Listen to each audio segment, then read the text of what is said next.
bastante asimétricas, ¿no? Las dos posiciones. Bueno, básicamente lo que tenemos que empezar es a desandar un poco el camino. Creo que nosotros tenemos y estamos viviendo un periodo de aceleración que tiene que ver con la gran cantidad de información con la que contamos, que en definitiva, cuando es tanto el volumen que tenemos que administrar esa información que realmente nos tendría que nutrir, se transforma en datos. Si son datos, es muy difícil que podamos tomar una decisión sobre datos, para lo cual el volumen de información va en contra nuestro. Entonces, ¿qué tendríamos que hacer en definitiva? Bueno, ustedes me dirán, a ver, este loco que me pasa una película en donde todo parece fácil. Obviamente el que les está hablando parecería más que en lugar de ser un consultor es Heidi con Rivotril.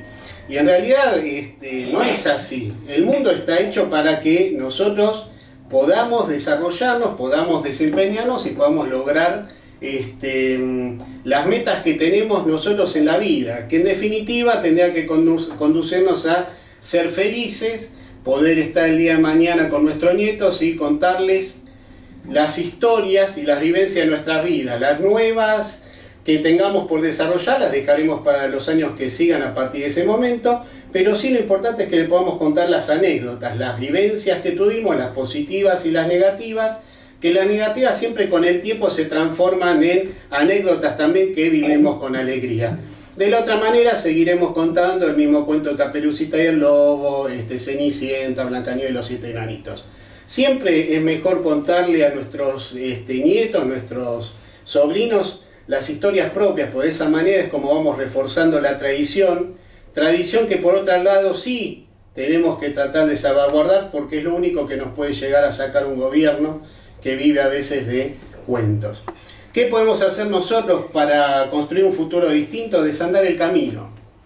¿Y qué es desandar el camino? Miren, a nosotros nos forman desde chicos para competir, ¿sí? Competir para ver qué tan bien o peor estamos respecto de, ¿sí? En realidad, a los años que ya uno va pelando, como canas se exhiben, lo que sí estoy convencido es que en los últimos 30 años siempre traté de competir conmigo mismo, ¿sí? ¿Y qué es competir con uno mismo? Ir a acostarse a la noche sabiendo que uno es una mejor persona que ayer y hoy y una peor persona que mañana. Entonces uno ya sabe que al día siguiente tiene que ir mejorando. Y obviamente la vida se hace mucho más llevadera. Uno empieza a darse cuenta que si se va a acostar un poquito más temprano, al otro día no tiene por qué ir tratando de llevarse la gente por delante en la calle, estacionar mal, dejar al hijo en el colegio obstruyendo la calle. Para lo cual lo que estamos haciendo con la tradición es totalmente, no solo destrozándola, sino que le estamos dando el mal ejemplo de que él haga lo mismo el día de mañana, o sea, llevarse el mundo por delante. Si uno compite con uno mismo, lo que hace a lo largo del tiempo es darse cuenta de lo necesario que es el otro. Si uno compite con el otro, en definitiva lo que está haciendo es viendo en el otro un punto de referencia al cual trata de empardar o mejorar, sin saber siquiera si el otro es mejor que. Si uno va proyectándose a partir de uno mismo, como ser humano, como animales sociales que somos, nos vamos a dar cuenta de lo mucho que necesitamos del otro. Y ustedes dirán, ¿y cómo se logra esto? Bueno, precisamente instruyéndonos nosotros mismos, haciendo la prueba a partir de hoy, de qué hicimos hoy por nosotros mismos y qué nos falta hacer para ser mejores respecto de hoy. Sobre todo si tenemos responsabilidad sobre otras personas que viven con incertidumbre, porque obviamente si a alguien que es cabeza de empresa tiene incertidumbre, imagínense los que dependen de ustedes. Ahora, ¿qué ocurre si esas personas los ven a ustedes preocupados, los ven mal, los ven impávidos, los ven fríos, los ven que tratan de calcular y no encuentran salida? Y obviamente entran en caos. Para lo cual lo que hicimos es, el planeamiento estratégico hoy parece que nos dedicamos más a escribir que a desarrollar el futuro. Lo que hicimos fue, y esto ya lo vimos en la primera charla, pero es válido que lo veamos ahora, si pueden escríbanlo, si lo escriben y no les interesa, tírenlo, pero en algún momento nos volveremos a encontrar. allá en el futuro. Y es el concepto de comunidad. La comunidad aplica a organizaciones, a iglesias, al Estado mismo.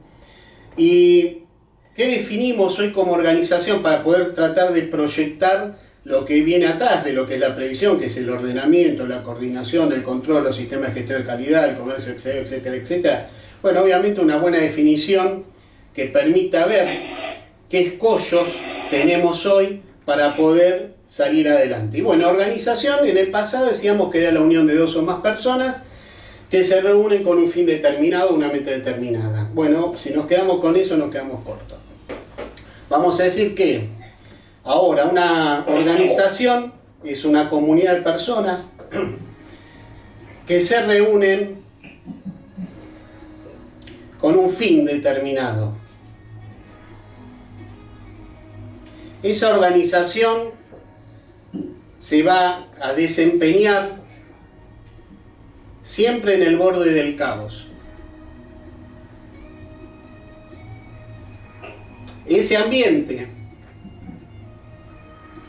en donde convive el orden y el desorden. ¿Y por qué el orden y el desorden? Miren, si hay algo que aprendí y que se da, y que lo dijo Heráclito en su momento, es que la única constante es el cambio. Entonces, ¿qué es el caos? El caos es el tránsito entre un orden que está establecido, la necesidad de cambiar, lo que va a promover es un desorden, y obviamente la velocidad que tenga la empresa o la comunidad para volver a encontrar un nuevo orden es el periodo de caos que yo voy a tener. Entonces, ¿es necesario el caos? Sí, es necesario.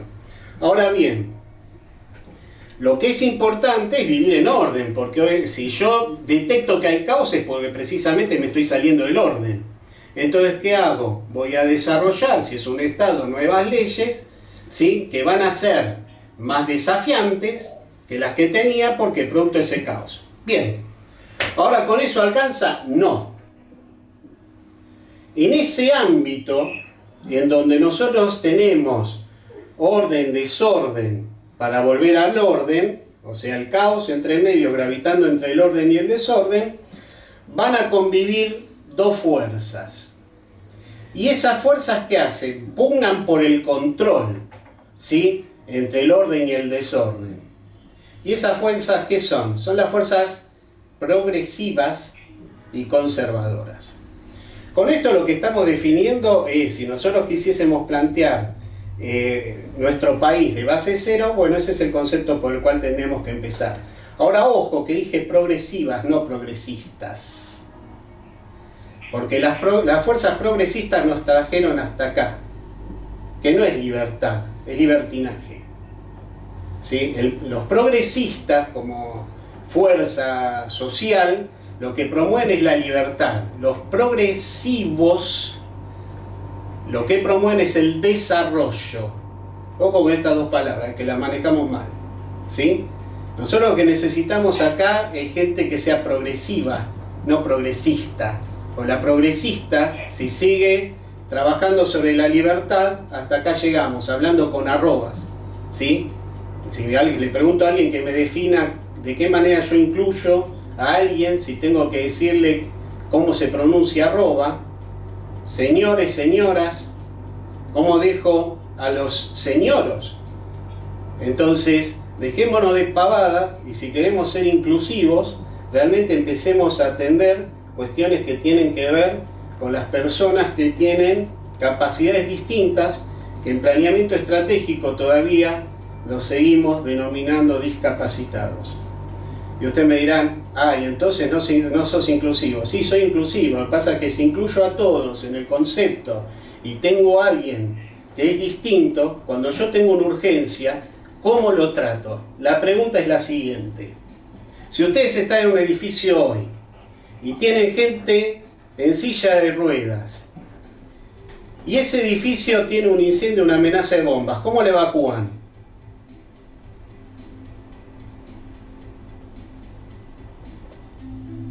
Porque seguramente vamos a tener más muertos por avalancha tratando de pasar por arriba de dos personas que improvisadamente van a llevarla de los hombros, ¿sí? Agarrada de los brazos a esa persona, o montada a caballito, para lo cual vamos a tener dos personas después porque la otra se va a agotar si está en un último piso, en lugar de haber previsto, que ese es nuestro trabajo, tener un sistema de trineo, tener el sistema de ruedas que no tenemos, ¿sí? Que se usan para subir carga hoy en escaleras. Deberíamos tener eso con un formato de arnés para poder evacuar una persona discapacitada.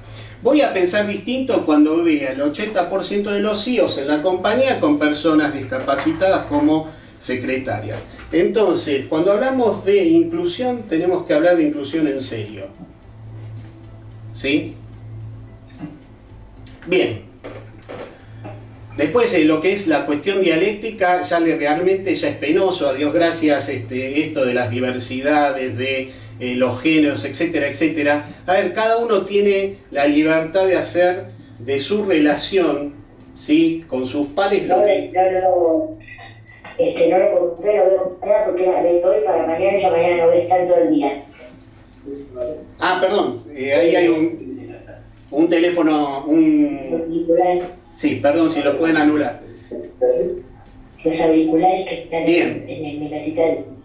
Entonces, lo que tenemos que empezar es a tomar las cosas con prioridad. Si queremos ser o hablar de libertad, empecemos a hablar de libertad en serio. Si queremos ser inclusivos, tomemos primero las asimetrías en cuenta, en consideración, para ser realmente inclusivos y podamos trabajar realmente como una sociedad armónica. Esto que venimos haciendo hasta acá, desgraciadamente lo que está haciendo es llevarnos a colisionar, primero dialécticamente, lo cual nos hace mucho más complejo de lo que somos a la hora de querer salir, por lo menos, a cruzar la calle al exterior con países que hablan nuestro mismo lenguaje.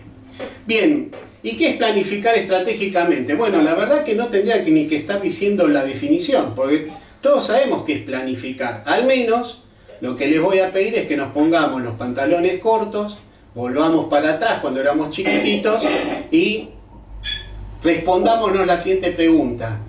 ¿Qué queremos ser cuando seamos grandes? Obviamente cuando éramos chiquitos ya sabíamos a veces qué queríamos ser, después vamos cambiando en la medida que va pasando el tiempo, pero ya sabíamos qué queríamos hacer y en función de eso lo que íbamos haciendo era planificar la forma... No importa lo que dice, porque es la realidad. La barbaridad. Ahí está. Bien. Entonces, lo que tenemos que hacer de alguna manera es sentarnos y volver a pensar qué nos pasó cuando éramos chicos, ahora que hemos perdido esa posibilidad de tener esa perspectiva, ¿sí? Entonces, hoy como comunidad lo que podemos decir es que planificar es poder determinar quiénes somos, dónde estamos, hacia dónde queremos ir, para qué queremos ir y cómo vamos a ir.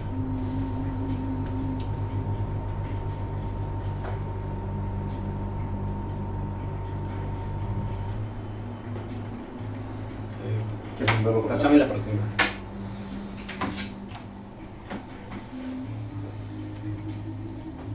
Ahí está. Bueno, vamos a ver un poquito lo que ocurrió con nuestro país, un poco para empezar a despegarnos de este concepto de estar tan amarrados a lo que hace el gobierno y ser un poco más libres en cuanto a la acción que queremos proponerle a nuestra comunidad.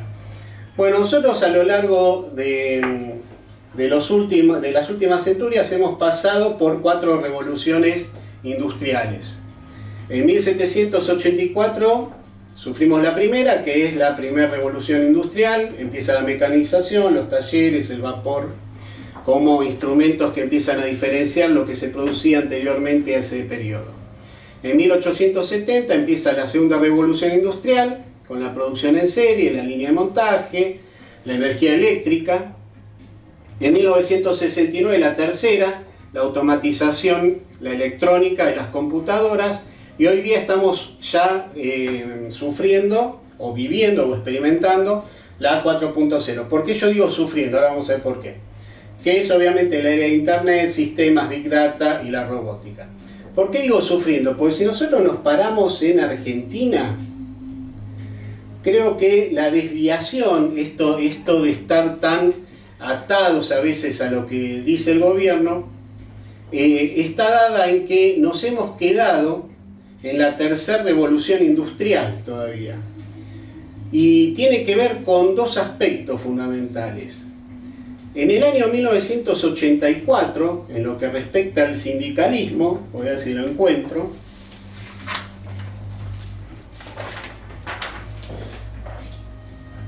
en la OIT fue convocado un sociólogo y político alemán, que era Klaus Hoff, que decía que él sostenía ya que los sindicatos tenían que empezar a visualizar y ir ayornándose con el desafío que proponían los nuevos trabajadores y los nuevos procesos industriales que se estaban viniendo y obviamente que iban a ser los que iban a estar sucediendo a esta revolución industrial.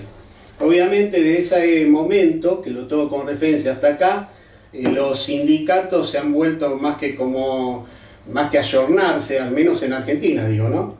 Más que ayornarse a la nueva realidad como algo crónico que se resiste a la realidad. Es así que todavía hoy estamos hablando de cambiar la ley de contrato de trabajo. En realidad tendríamos que estar cambiando la forma en que interpretamos la ley de contrato de trabajo para después cambiar la ley de contrato de trabajo. Entonces el sindicalismo se quedó en esa época en donde a nivel mundial veían que los sindicatos tenían que empezar a ayornarse a estas nuevas realidades y acompañar a los empresarios para que para los empresarios pudiese mejorar la calidad de vida de sus trabajadores. Acá fíjense que trabajamos al revés. Primero estamos viendo que los trabajadores tengan muy buenos sueldos sin interpretar si la empresa está en condiciones de pagarlo y de mantenerse después en el mercado. ¿Y qué ocurre con lo político? Bueno, lo político generalmente es difícil de interpretar en dónde nos quedamos, ¿no? Porque si lo tenemos que ver desde el punto de vista de planeamiento estratégico, nunca escuché a un político hablar de planeamiento estratégico como propuesta de gobierno, sino habla de proyectos. Y los proyectos dentro del planeamiento estratégico muchas veces puede llegar a ser interpretado como una estrategia, o sea, mucho más abajo, dentro de lo que es un plan estratégico, o a lo sumo un objetivo. Entonces digo, bueno, ¿por dónde diablos puedo agarrar para tratar de analizar esto de una manera simple? Y bueno, nos fuimos al año 1984 también para ver si encontrábamos cierta simetría con el sindicalismo. ¿Y con qué nos encontramos? Argentina en esos años empieza a sufrir la incorporación de filosofías que tienen que ver con la mejora continua. La mejora continua, ¿sí? Se introduce como consecuencia del avance, sobre todo que propone Japón en la mejora continua con herramientas como círculos de calidad que venían ya implementando de la década del 60, en la década ya del 80, que es lo que empieza a abrazar ya Argentina como proceso de mejora continua, es Kaizen. Y a partir de ahí, de Kaizen, empieza a tejerse una filosofía que tiene que ver con lo que se denomina Total Quality Management. Ahora bien, ¿qué ocurre con la mejora continua y la política? Bueno, es una simetría abismal. La mejora continua lo que alienta, ¿sí? Como principio, es la manifestación del error. O sea, pido un minuto, me equivoqué en esto, paremos un poco. Obviamente el paremos un poco generalmente en la organización es, primero soy efectivo, después soy eficiente. Ser efectivo, ¿qué implica? Ser efectivo implica apagar el incendio. Tengo un problema a resolver, agarro, lo resuelvo como puedo y listo. Ahora, ¿qué ocurre? Si yo apago el incendio y no me paro a ver qué generó el incendio, o sea, la causa raíz de un efecto no deseado, ¿sí? La causa raíz de un efecto no deseado, obviamente voy a volver a cometer ese error. Entonces la mejora continua lo que hace es alentar que el error se manifieste, analizar la causa raíz, como les decía, del efecto no deseado, encontrar la solución, y si es consensuada mejor, porque quiere decir que estoy explorando distintas ideas. ¿Para qué? Para implementarlas y evitar que ese error vuelva a manifestarse. Ahora yo les pregunto, ¿escucharon alguna vez a los políticos echarse la culpa de que cometieron un error?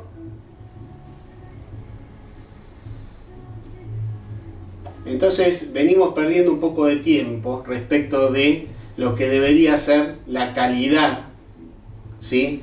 Desde el punto de vista de un gobernante, la calidad en la gestión de un gobierno para que nosotros podamos salir de los errores sucesivos que no se reconocen y por ende se repiten. ¿Por qué fui hasta tan atrás? Porque en planeamiento estratégico, desgraciadamente, ya no sabemos de qué manera mirar para adelante, ¿no? Es decir, a veces decimos que estamos avanzando hacia atrás. ¿Para qué? Para poder decir que por lo menos nos movemos, ¿sí? Ahora, moverse hacia atrás, desgraciadamente, cuando uno lo plantea en términos técnicos, es cuando uno se reagrupa, analiza, ¿sí? Qué déficit o deficiencia está teniendo uno en sus procesos de negocios para después poder avanzar. En este caso no, es realmente que estamos siempre dando vueltas para volver a experimentar lo mismo, ¿sí? Bien, ¿se entiende hasta acá?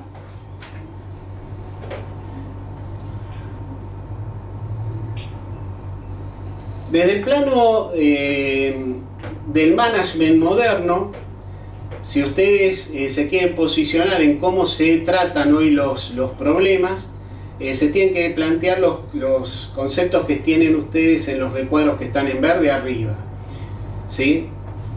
Dicen que la sumatoria de las estrategias con los recursos, porque dentro de los recursos toman al factor humano, más los procesos, más las herramientas, logran cumplir con los objetivos.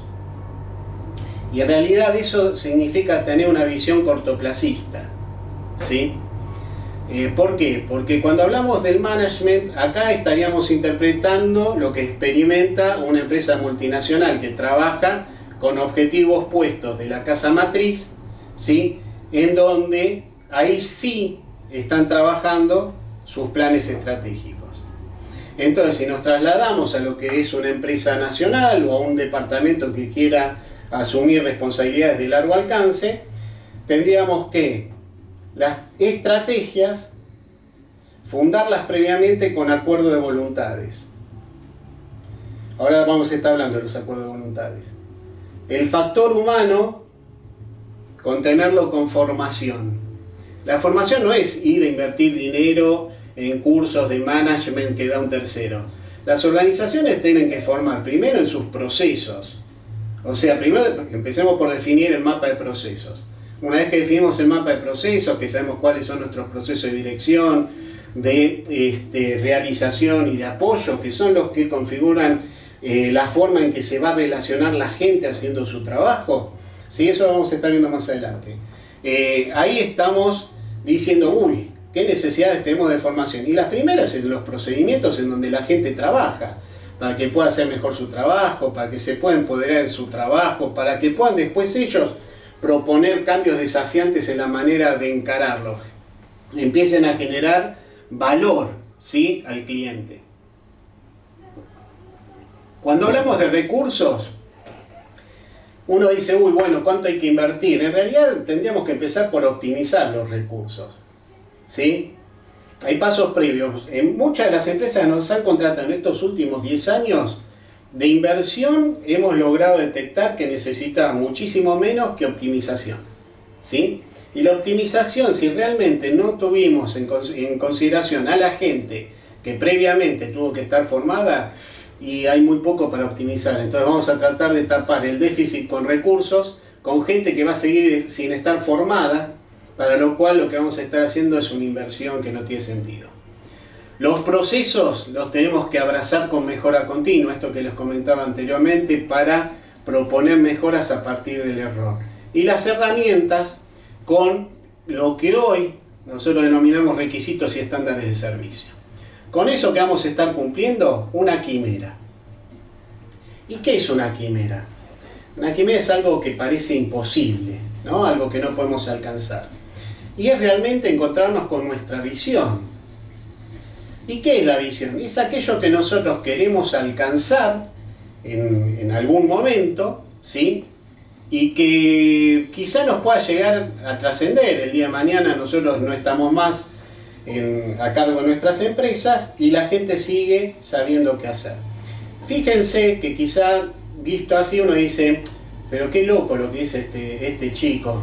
Bueno, yo les voy a decir una cosa, miren, si nosotros no trabajamos sobre una visión y no nos tomamos el tiempo de escribirla y ponernos de acuerdo después a través de un acuerdo de voluntades de cómo lo vamos a implementar esto, va a pasar lo que nos vino pasando siempre. La primera generación va a fundar la empresa, la segunda la va a mantener, la tercera la va a quebrar. ¿Por qué?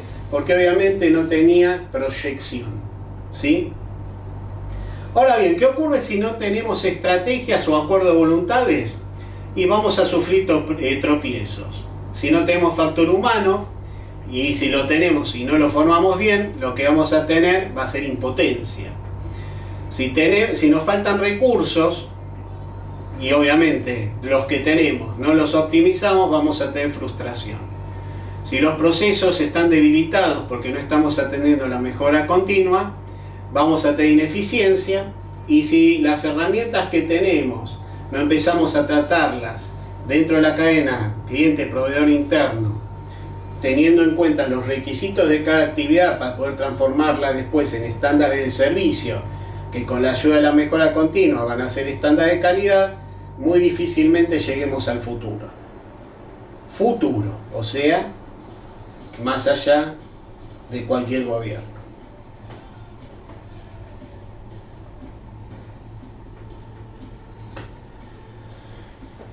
Bueno, ¿cuál es la condición que tenemos que tener en cuenta para poder planificar, sobre todo con este modelo que ya se lo voy a presentar en sociedad? El modelo que nosotros tenemos desarrollado con determinadas ya mejoras que vamos incorporando año a año, esto no es que se los estoy vendiendo, sino que les estoy diciendo cómo se llama para que ustedes puedan identificar el por qué después tiene ese nombre. Se llama de campos de fuerza armonizados. ¿Por qué? Porque lo que busca es que todo lo que trabaja dentro de la empresa y lo que está vinculado con la empresa trabajen de manera armónica, empiece a balancearse. Cualquier déficit que haya en la atención dentro de la estructura o de aquellos que nos abastecen va a producir una arritmia que obviamente de alguna manera el que la va a estar cubriendo, ¿quién termina siendo? La organización. Entonces, los desafíos que se vienen es, sin dejar en cuenta los centros de costos, empezar a hablar de centros de utilidad. O sea, si yo estoy viendo un organigrama lo ven y es parece una rama, ¿sí? Ustedes van a tener la cabecera, que es el CEO o el gerente general, después a partir de ahí direcciones que tienen a su vez departamentos, que a su vez tienen sectores. Bueno, en vez de verlo tanto de arriba hacia abajo, que eso se denominan centro de costos, porque se manejan por presupuestos, por departamento, empezar a verlos como centros de utilidad. O sea, de qué manera las personas que reportan a esos departamentos se vinculan con otras de otro departamento para que con sus actividades vayan generando valor, ¿sí? Dicho de otra manera, supongamos que estamos en el procedimiento de ventas de una organización, sería desde que en el departamento de administración de ventas, la persona que está en el centro de atención al cliente toma un pedido, pasa por otro área que es el departamento de administración y finanzas, que es créditos y cobranzas, se analiza el crédito para dejar alimentado la cuenta del cliente y se analiza el stock que está en otro área, otra empresa, para que ese que está tomando el pedido sepa si está en condiciones de liberar ese pedido. Después pasa por otro área que va a generar la factura, pasa por otro área que genera el remito, se llama picking, toma los productos del área de racks, que es donde están almacenados los productos, confirma ese remito, lo pone arriba del camión, se lo entrega al cliente y después cobra. Bueno, ven, esos son centros de utilidad. Fui nombrando distintos sectores que reportan linealmente a distintos departamentos, pero que están atravesados por un procedimiento que en este caso en particular, para el ejemplo, son el procedimiento de ventas. El otro punto importante siempre va a ser el cliente y el tercero en discordia son los proveedores. Esta metodología de planeamiento estratégico tiene 3 fases. una fase que es política, y en la medida que esto después lo vayamos entendiendo van a ver que es fácil después de desarrollar. Tiene una parte política, una operacional y una táctica, en ese orden. Primero va lo político, después va lo operacional y después va lo táctico. Muchas veces esto pasa, sobre todo en las organizaciones grandes, van a ver que si ustedes tienen empleados, van a decir, che, la verdad que no le entendí nada al gerente general, este tipo no sabe nada. No sabe nada, no, sí, sabe mucho. Lo que pasa es que obviamente usa otra dialéctica. ¿Por qué? Porque él va a estar a cargo de otro tipo de problemática. Por ende, ese gerente general junto con los directores generalmente se manejan en un ámbito que se denomina político, ¿sí? Es como si fuese el político que nosotros vemos de turno, pero este es un político estratégico. ¿Qué quiere decir? Va a poner en perspectiva la empresa, o sea, va a poner o formar esa visión, esa quimera, pero después la va a llevar adelante. Mientras que el otro, como no va atrás del sueño de una comunidad, sino que va atrás del sueño de su bolsillo, evidentemente es muy difícil que pueda poner la visión en claro. Después viene la parte operacional, que ahí vamos a encontrarnos con la parte intermedia de la organización, dependiendo digamos, lo vertical que sea, con lo grande que sea la estructura, ¿sí? Pero igualmente estos tres estamentos ténganlos en cuenta. La parte operacional, que son los que van a plantear los objetivos y después las estrategias para poder año a año ir alimentando siempre ese camino hacia la quimera. Miren, les voy a contar algo y lo atractivo que tiene un plan estratégico. Usted va a decir, ay, ¿podemos llegar alguna vez a cumplir la quimera? Bueno, por eso se llama quimera. Es casi imposible, ¿sí? Y usted va a decir, entonces, ¿para qué la hago? La hacemos para construir un norte, ¿sí? ¿Y para qué sirve este norte? Y para saber cuánto desviados estamos en función de los movimientos que hacemos nosotros y el entorno. Entonces, ¿qué hacemos? Obviamente ese norte lo voy a ir ajustando, no el norte, sino la oportunidad y el ritmo y duración con la que yo me muevo para llegar al norte, ¿sí? Puede ir de manera más rápida, o sea, más veloz, no más rápida, discúlpenme, ¿sí? Puedo ir de manera un poco más lenta, puedo inclusive detenerme, puedo inclusive retroceder, pero siempre mirando al norte, no mirando al costado, ¿sí?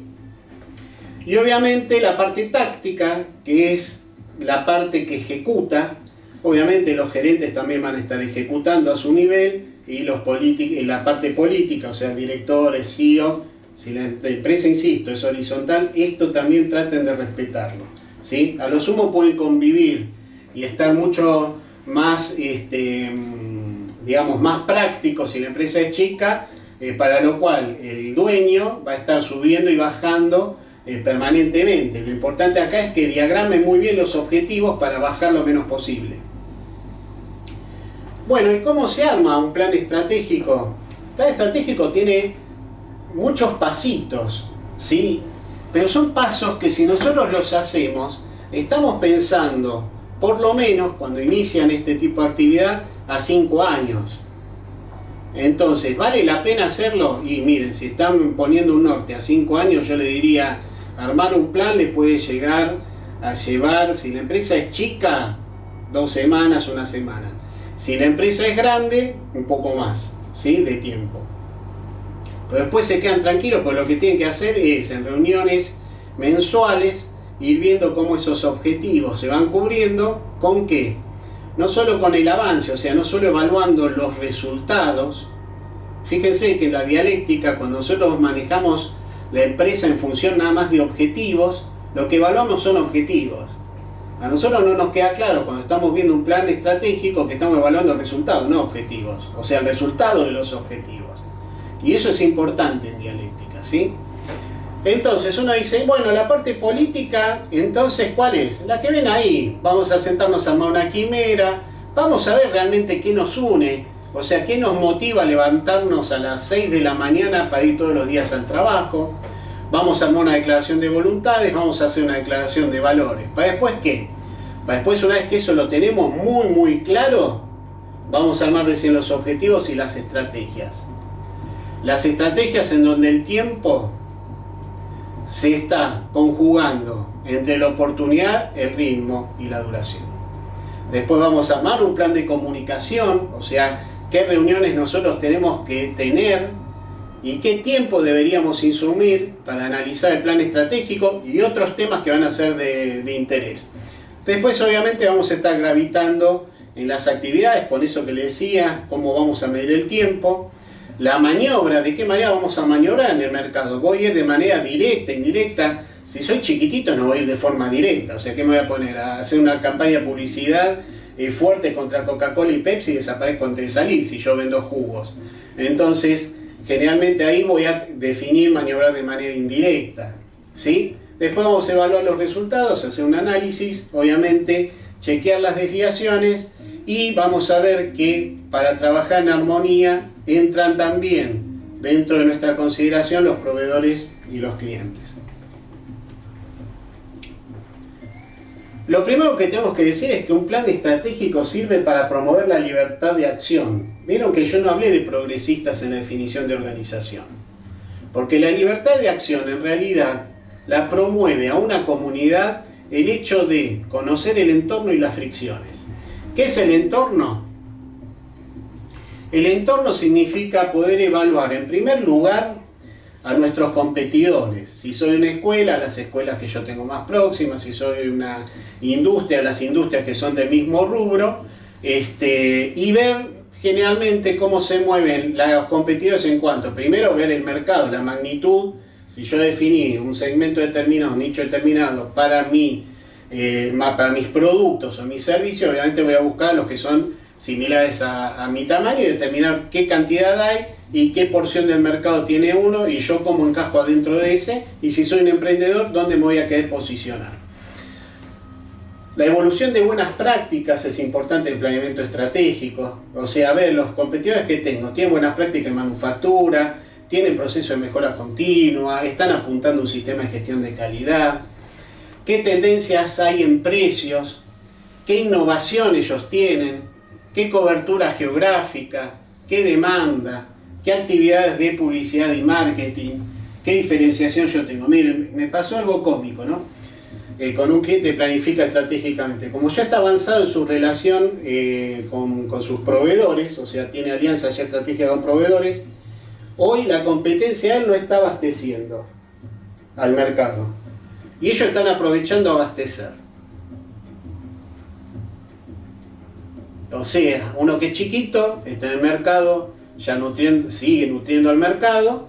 Obviamente si hay ajustes por encima del 5%, como ya acordó con sus proveedores, lo trasladó al cliente, sigue vendiendo y después cualquier cosa ajustan. Ahora, ¿ajusta en forma de medida? No, ajusta con la evidencia de por qué está realizando el ajuste. De esa manera, mientras muchos se quedan quietos, otros siguen avanzando. Y ahí es como donde se posicionan. Y son chiquitos, ¿eh? Condicionamiento, bueno, después obviamente hay otros aspectos que tienen que ver, ustedes podrán poner 5 o 6 aspectos más, pero es un momento del plan estratégico en donde se ponen a analizar estos aspectos. Después vamos a ver el condicionamiento político. Bueno, vamos a ver qué aspectos voy a proyectar de inflación. Entonces, en 5 años, ¿qué hacen? Bueno, tratan de googlear y se fijan, a ver el Congreso cuánto dice que va a ser la inflación. Bueno, calcúlenle la real porque siempre se van a quedar cortos y proyecten esa inflación en función de lo que ustedes estiman que puede ir creciendo, ¿sí? ¿Cómo va a estar impactando esos salarios? Ustedes saben que lo mejor es tratar de proyectarlos igualando a la inflación. Y usted va a decir, bueno, si se queda retrasado no importa, lo importante es que puedan poner un punto de partida. Eso después lo van a ir evaluando más adelante, que hay otros tipos de planes de segundo nivel. ¿Cuánto va a ser la cotización del barril de petróleo en el mundo? Fíjense si este plan ustedes lo hubiesen tenido hace 4 años atrás, hoy estarían corrigiendo el valor del petróleo, pero no estando desesperados a ver qué pasa con el precio del petróleo. Ya saben que la guerra entre Rusia y Ucrania está recalentando el precio. Ahora no lo está recalentando desde ahora. La guerra en realidad entre Rusia y Ucrania es una guerra asimétrica que empezó en el año 2014, ¿sí? Con el ciberterrorismo. Pero bueno, no importa, eso es harina otro costal. Después tiene la tasa de interés, la tasa de descuento de documentos, si quieren, la tasa de giro descubierto, la balanza comercial en el caso que ustedes quieran importar y exportar. ¿Por qué digo importar y exportar? Es muy bueno siempre como empresas, y esto tiene que ver con los vaivenes que sí tienen los gobiernos, que ustedes ya proyecten tener una actividad comercial en el exterior. O sea, generar una unidad de negocios que esté en condiciones de exportar producto a otros países. ¿Por qué? Porque uno dice, bueno, pero el gobierno ahora me está pagando con $1 que es oficial, mientras que yo los insumos los recibo en $1 que es el paralelo. Sí, eso es otra cuestión y es otro análisis.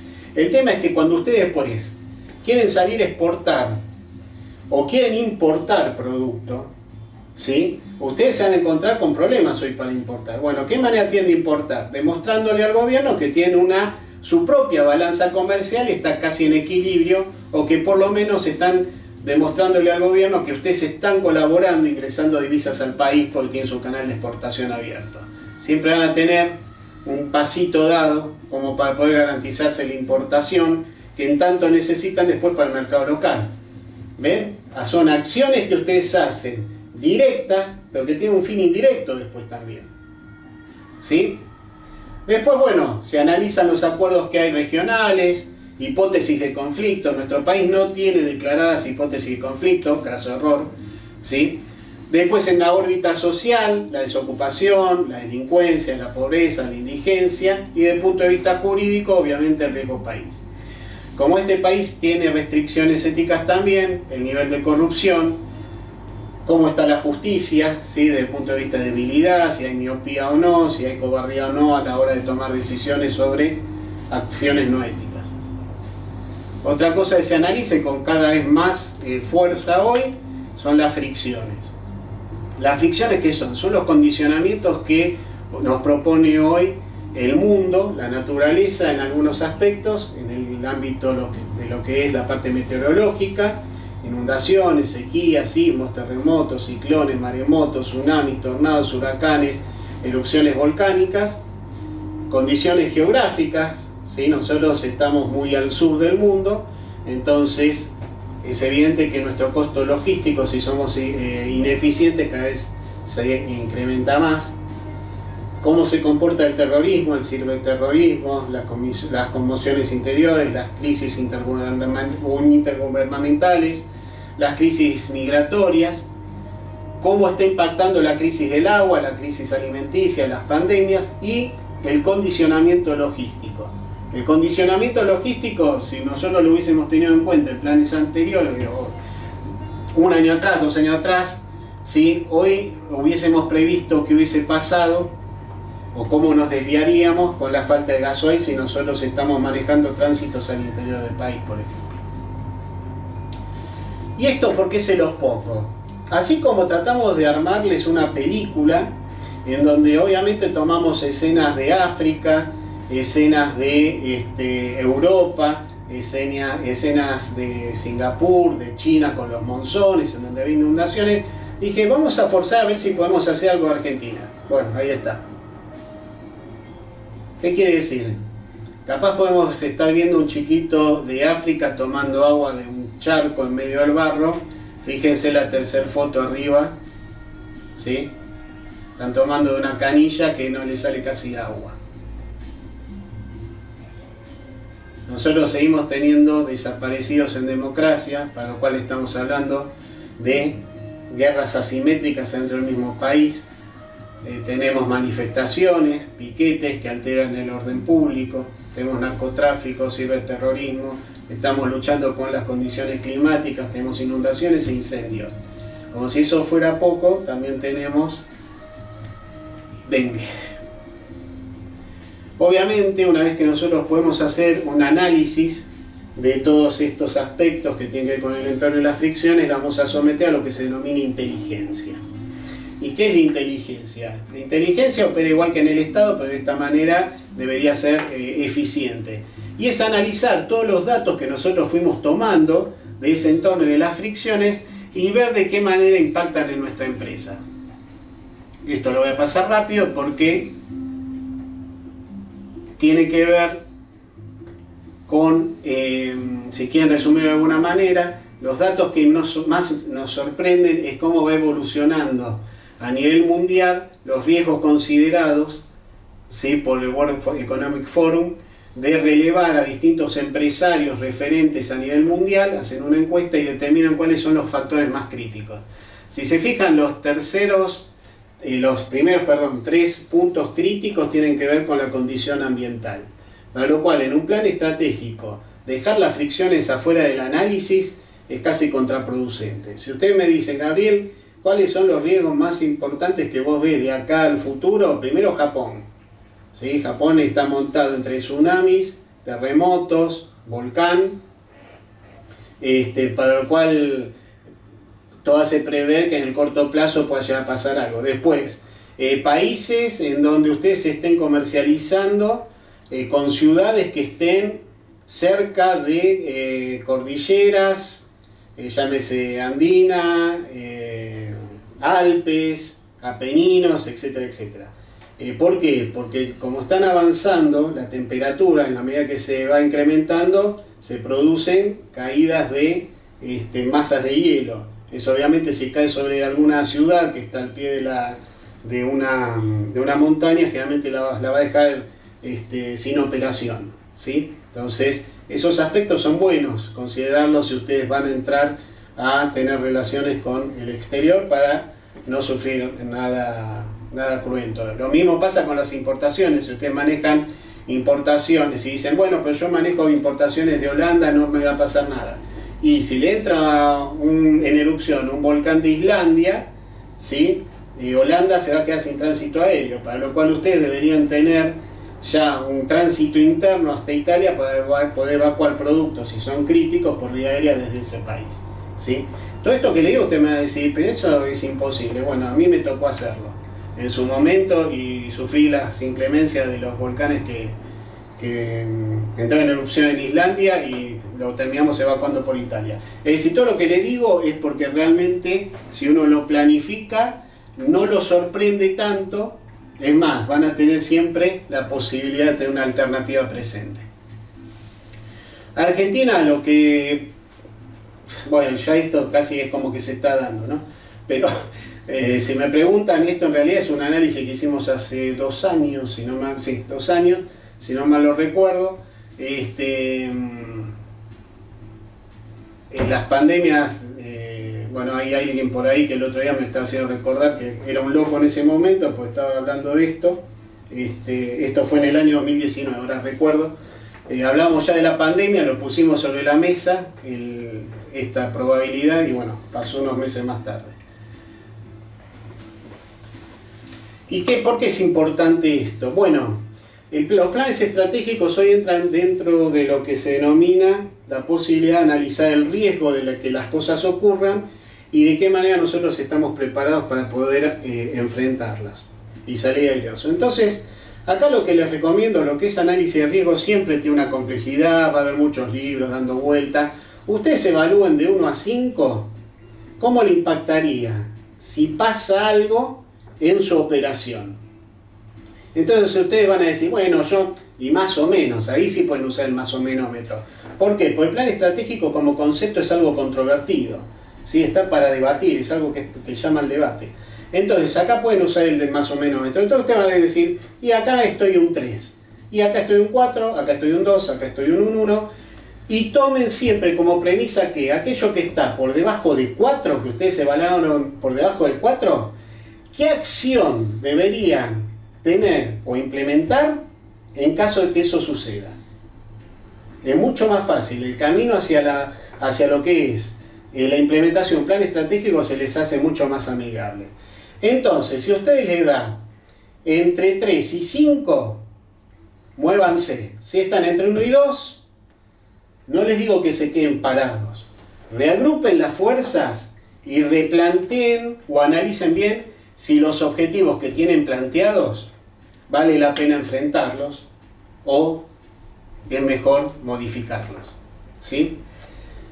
Obviamente hay empresas, las multinacionales es muy difícil poder volver atrás en los objetivos, pero en las nacionales, en las pymes sobre todo, que tienen margen de maniobra, es decir, en ese sentido pueden ser más versátiles, no quieran llevarse la cabeza contra la pared continuamente, ¿sí? Generalmente cuando un objetivo se hace difícil e inalcanzable, reagrupen las fuerzas y analicen objetivos que puedan estar sobre esa línea, ¿sí?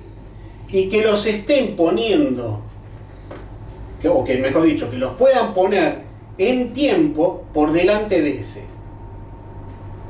¿Qué quiere decir?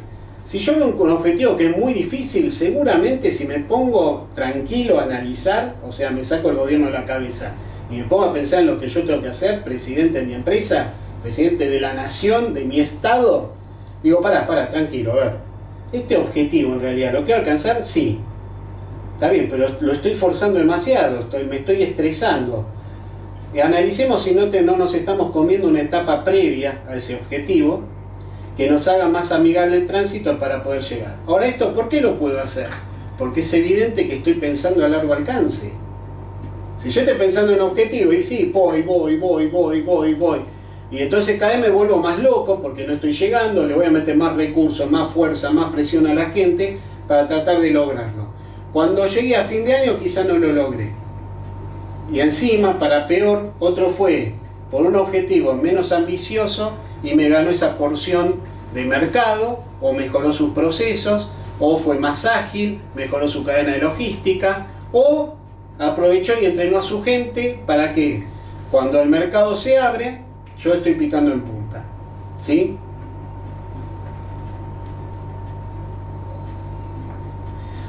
Ahora sí puedo decir que recién ahora empiezo con la parte política de la empresa.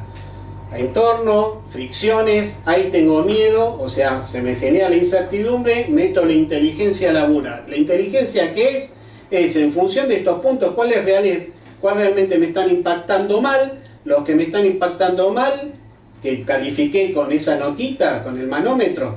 Bueno, agarro y le pongo actividades. ¿Para qué? Para estar conteniendo esto si me llega a pasar. Y acá viene la quimera. ¿Y qué es la quimera? La quimera es soñar. O sea, si todos estamos emprendiendo algo, o si ya lo emprendimos, o soy la segunda generación de alguien que la fundó, bueno, soñemos si no nos dejaron el sueño. ¿Y qué es? Pensar en el futuro. Y en el futuro que no lo alcance, no a los 10 años. El plan estratégico se dice que planifica 10 años, son los componentes que están abajo, la parte operacional, sobre todo, que son los objetivos. ¿Sí? Y de los objetivos, obviamente, después las estrategias. Entonces, ¿qué hace? Sueñen a largo alcance. ¿Sí? Tiene que ser el sueño de su vida. ¿Y por qué digo que los tiene que trascender? Porque atrás de ustedes seguramente van a venir o su segunda línea, si las quieren dejar en manos de ellos, o lo que es más importante, si tienen un hijo, poder dejársela, ese desafío es lo mejor que le pueden dejar a ellos en sus manos. Y obviamente una quimera tiene que ser clara, o sea, la tenemos que entender, tiene que ser creativa, tiene que ser retadora y tiene que ser innovadora. Ahora bien, ¿qué puede ocurrir? Miren, si es una empresa nueva o si es una existente y nunca tuvieron plan estratégico, partan de la quimera con su gente ya. ¿Sí? Obviamente ustedes tienen que tener el sueño ya premoldeado, porque la idea es que siempre la gente en este punto, como es político, ellos puedan identificarse con lo que ustedes están pensando y en algún punto mejorar su línea de pensamiento, pero no modificar el sueño, ¿se entiende? Porque si no dejaría de ser el sueño suyo y pasaría a ser el sueño de los demás. Y hoy por hoy todo lo que es visión o quimeras se plantean en distintas dimensiones. Pueden estar desarrollando una quimera que sea futurológica, o sea, pensando en el futuro, que sea audaz, a veces para movilizar a la gente o motivadora. Puede ser una quimera que esté pensando en un propósito determinado o que quiera inspirar a su gente, o que directamente vaya a los resultados y esté establecida en función de competencias exclusivas. Si ustedes me preguntan, en esta última no me metería. Y acá tienen un ejemplo. Nuestra quimera es, queremos ser exploradores de oportunidades para desafiar los paradigmas existentes. Nuestro norte está fijado en la mejora continua de la comunidad que nos rodea. juntos haremos que lo imposible ocurra. Bueno, esto se lo puse de ejemplo en nuestra consulta y ustedes dicen, ah, buenísimo, entonces con eso ya ustedes están haciendo un montón de cosas. No, esto nos sirve para replantearnos que en este momento tenemos que estar mirando para atrás.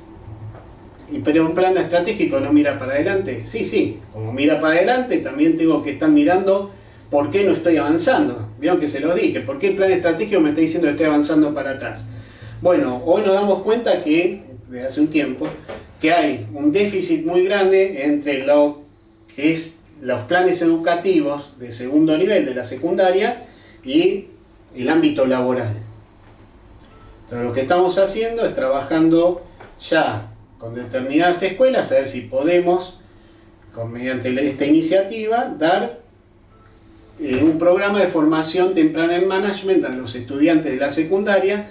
¿Para qué? Para nivelarlos, no solo en dialéctica, sino en determinadas herramientas en donde puedan llegar a aportar valor después a las estructuras. En algunos puntos, con algunos temas que son diferenciados. Esto lo estamos haciendo ya desde febrero. Estamos transitando hoy 2 escuelas que estamos en gestión para ver qué puede llegar a resultar de esto. Si se puede hacer, no se puede hacer, si la gente se engancha, si en vez de estar viendo a los chicos de sexto año tenemos que ver los de quinto, etcétera, etcétera. Pero bueno, lo estamos haciendo.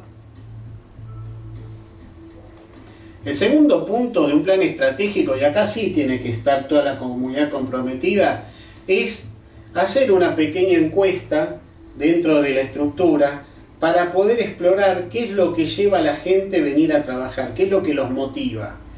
Y ustedes me dicen, pero Gabriel, ¿por qué tengo que tener en cuenta estos parámetros? Primero porque hay distintas generaciones conviviendo en una organización y usted me dice, sí, pero es igual que antes, sí, pero con distintos intereses a los de antes. Entonces, a las generaciones más jóvenes hoy, los que ingresan a trabajar generalmente su primer, segundo puesto de trabajo, como experiencia tienen intereses distintos. Vienen con un nivel en donde quieren que los resultados sean más dinámicos, más rápidos, para lo cual si se encuentran en una empresa que es muy vertical, ¿sí?, terminan por irse y no llegan a cumplir quizá 1 año y medio de trabajo, que es lo que venimos viendo. ¿Por qué? Porque obviamente a ellos les interesaría llegar al gerente general con sus ideas en forma dinámica. Entonces, si tengo una estructura tan larga para llegar, es evidente que ellos, más allá de que capaz están haciendo tareas repetitivas, no tienen acceso quizá para plantear sus ideas. Y esto me va a decir, bueno Gabriel, pero para eso tiene su jefe. Bueno, pero tenemos también un pequeño problemita que tiene que ver con nuestra formación. Esto ya los que me vienen escuchando hace años me van a decir otra vez lo mismo, pero los que no, que son la gran mayoría de los que están participando, se lo digo. Nosotros tenemos una desviación dialéctica. Cuando nos forman, en general, usamos mucho la palabra pero. ¿Sí? Y en realidad la palabra pero lo que hace es evitar que una idea florezca. ¿Sí? Vamos a verlo así gráficamente.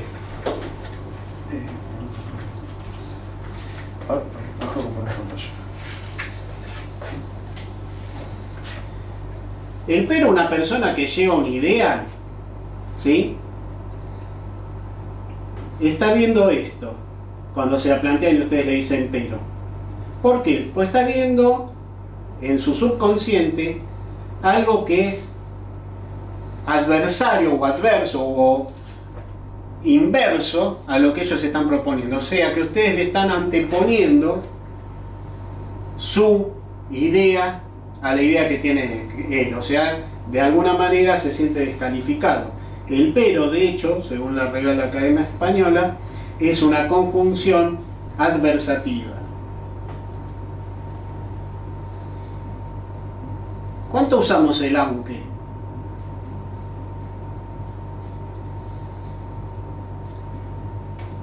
Cuando nos traen una idea. Van a ver que lo usamos poco.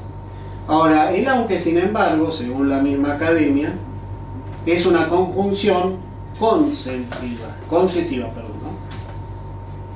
Es decir, que lo que le estoy diciendo es que me parece bárbaro la idea que te estás trayendo, considera por las dudas esto también.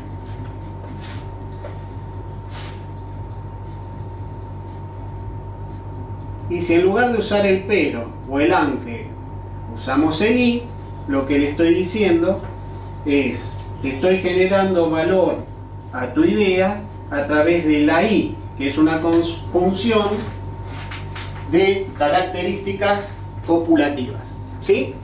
Entonces, ahí también tenemos un desafío como jefes o como dueños o lo que sea, que tenemos gente a cargo. Esto vamos a pasar porque es el resultado de una encuesta, pero sí, cuando nosotros trabajamos en estos aspectos, pase la otra por favor. Fíjense la diferencia que hay. Cuando uno se pone, y acá estoy todavía en el ámbito político, si nosotros no nos detenemos a evaluar cómo estamos como organización, esta es una empresa que tiene 15 empleados. Son 15 solos. Fíjense la asimetría que hay entre lo que a ellos los mueve a ir a trabajar cuando le decimos, ¿cómo ve tu jefe esto que a vos te mueve? ¿Y cómo ves vos a la organización en su conjunto respecto de lo que te mueve a vos? En ese gráfico, si eso estuviese alineado, veríamos que los tres colores se superponen. Ven que hay un montón de asimetrías. Si yo eso no lo trabajo, es evidente que voy a tener gente desmotivada, gente que se me va, ¿sí? Entonces, cuando se trabaja realmente en este tipo de planes para mantener la armonía, no me cabe otra que primero definir qué es aquello que nos une por un lado y por otro lado qué es lo que tengo que hacer.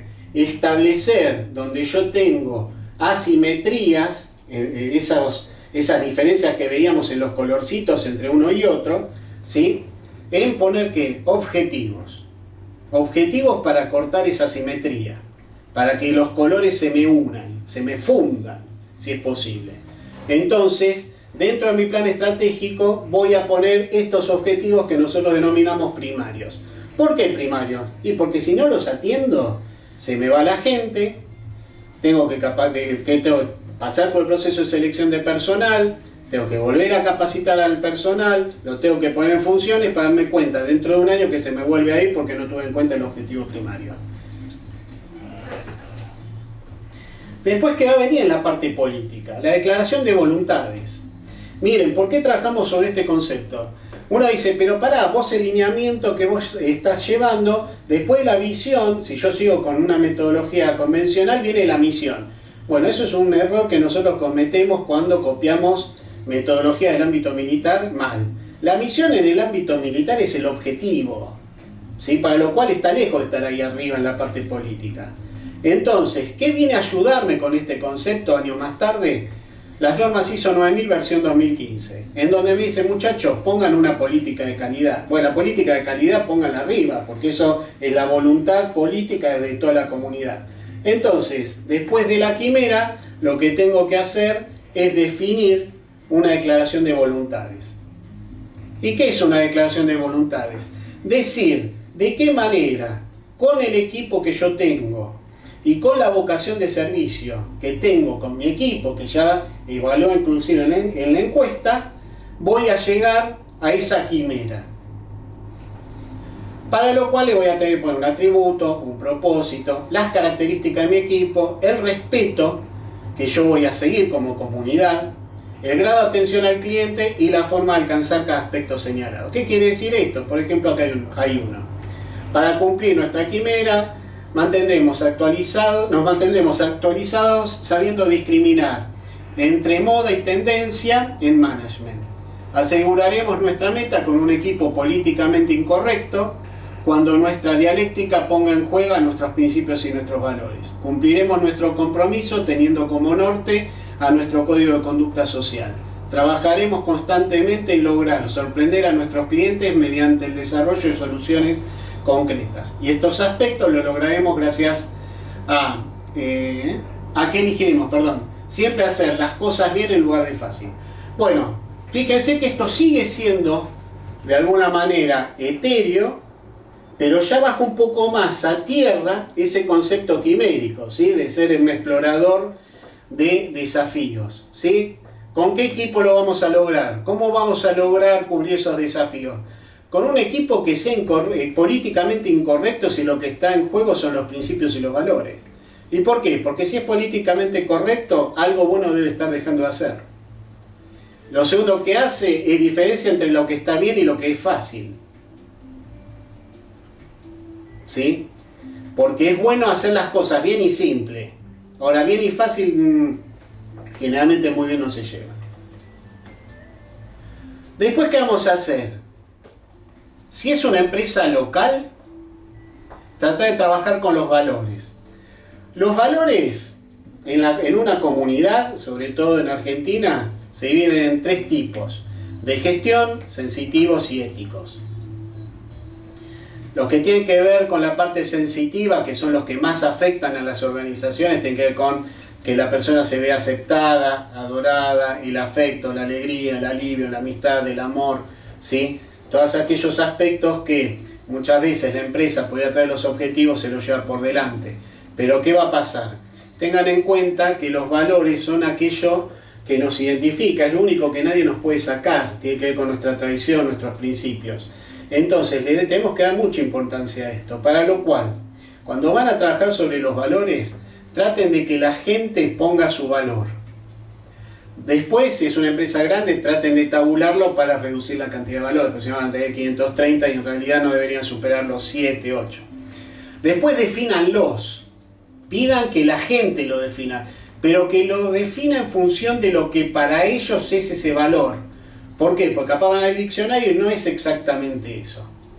Y después, por las dudas, para estar totalmente seguro, que pongan la contramedida. ¿Y qué es la contramedida? Toda actitud o acción que realice cualquier persona de la comunidad que altere mi valor, o sea, que me afecte. De esa manera lo que estamos entrando es a gestionar también a través de los valores. El éxito en una empresa no está dado porque yo tenga los valores declarados, sino que realmente gestione tratando de conservar y de proteger esos valores. Acá tiene un ejemplo. El valor para una persona es la honestidad. Para esa persona la honestidad es ser sincero con uno mismo y con los demás. Y la contramedida es que alguien sea deshonesto, que mienta, que oculte y que engañe. Entonces, nosotros podemos ir por 2 lados. La que a mí me gusta más es ir por la contramedida, administrar siempre por aquello que puede llegar a alterar el valor. ¿Por qué? Porque lo puedo estar interpretando mal a la hora de gestionar. Si tengo en cuenta esos aspectos, tengo una comunidad más identificada y obviamente estoy trabajando sobre la cultura. Una vez que eso está desarrollado, vieron que les dije, ustedes tienen que ser soberanos de su empresa. Nadie es soberano de su empresa, primero, si no piensa en función de su empresa. O sea, si piensa más en función del entorno, no es soberano. ¿Por qué? Porque está subordinado al entorno. Si en el entorno ustedes están evaluando a la competencia y ponen al Estado para analizar, ¿cómo van a meter al enemigo adentro de la empresa? Es una locura, es como si yo metiese a alguien que viene a sabotearme, le digo, vení, pasa tranquilo. ¿Sí? Es incongruente. Entonces, si el Estado no es capaz de fijarme un norte y encima yo tengo que hacer tanto análisis para tratar de mantener el mío propio, es preferible que al Estado lo tomen como un enemigo que como un amigo, porque para eso está en el entorno. Ahora, de los enemigos es el que le pone la regla de juego más fácil. ¿Por qué? Porque si ustedes son astutos, se van a ir dando cuenta que conforme van pasando los gobiernos es más fácil leer para dónde van. De hecho, les digo, si ustedes me preguntan qué gobierno resultó más fácil tener en cuenta en el entorno, les puedo asegurar que este. Si ustedes, de lo que dice el presidente, hacen la inversa, le da justo. Hagan la prueba. O vayan para atrás y fíjense.